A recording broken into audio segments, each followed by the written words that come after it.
हाँ जी, 9th example, determine the total income from following particulars, जिसमें हमें प्रीवियस ईयर 1920 और 2021 दिया है। ठीक है, यहाँ पर दिया है house property income, salary income, ये ठीक है। अब 1920 की हमने करनी है पहले। तो यहाँ पे सबसे पहले सैलरी की इनकम दी हुई है 1,80,000, तो वो हमने सैलरी इनकम ले लेनी है 1,80,000।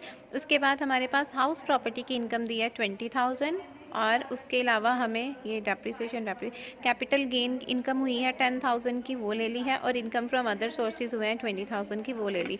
टोटल इनकम आ गई हमारी 20 + 20 + 10 50,000, ये आ गया हमारा। और उसके बाद हमारे पास एक यहाँ पर business profit before depreciation, depreciation charge होने से पहले बिजनेस का प्रॉफिट हुआ था 40,000 का, और डेप्रिसिएशन थी हमारे पास 1,20,000। तो इट मीन्स डेप्रिसिएशन 120 की हमने 40,000 की एडजस्ट होगी, जो अनअब्जॉर्ब रह गई है वो आ गई है 80,000। ठीक है, अनअब्जॉर्ब डेप्रिसिएशन।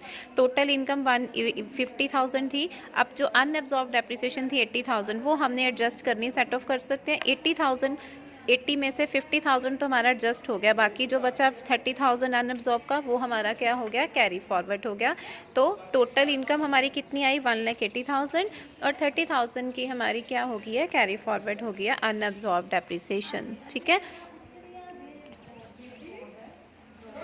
क्योंकि जो बचा हमारी अनअब्जॉर्ब डेप्रिसिएशन होती है ना, कोई अनअब्जॉर्ब डेप्रिसिएशन या कोई भी अदर लॉस जो हमें बिजनेस से हुआ है, वो हम सैलरी की इनकम से एडजस्ट नहीं कर सकते। हमने किया ना, सैलरी की इनकम से आप अपने बिजनेस के लॉस या कोई डेप्रिसिएशन वगैरह जो आपके बिजनेस से हुई है उनको एडजस्ट नहीं कर सकते। तो ये 30,000 हमारा क्या रह जाएगा, अनअब्जॉर्ब, और 180 आपकी इनकम।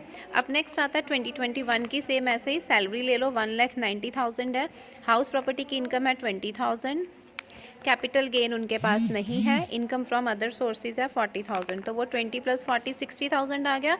डेप्रिसिएशन इनके पास गिवन है बेटा 1,20,000, बिजनेस इनकम है 120 और डेप्रिसिएशन 40।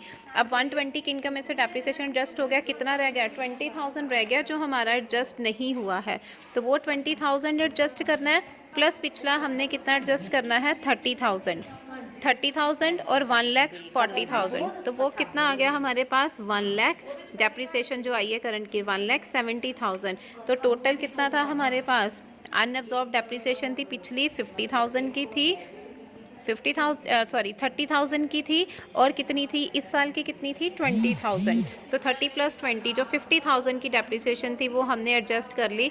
तो हमारे पास बैलेंस कितना बचा, 10,000। तो वहाँ हमारे पास टोटल इनकम है 1,90,000 + 10,000, तो टोटल कितनी आ गई, 2,00,000। ठीक है, जो हमारी करंट ईयर की डेप्रिसिएशन थी ना, वो हमने ब्राउट फॉरवर्ड की थी। पिछली थी हमारी, एक तो 1,40,000 की थी, और एक प्लस पिछली 30,000 की थी, वो हमारे 170,000 जो है वो एडजस्ट किया था। तो बाकी बैलेंस हमारा 170 हो गया था, क्योंकि यहाँ पे इनकम कितनी थी हमारी 60,000, तो उसमें से सिर्फ कितनी रह गई थी, 50,000 एडजस्ट होने वाली रह गई थी, वो हमने की, तो बैलेंस आ गया 2,00,000।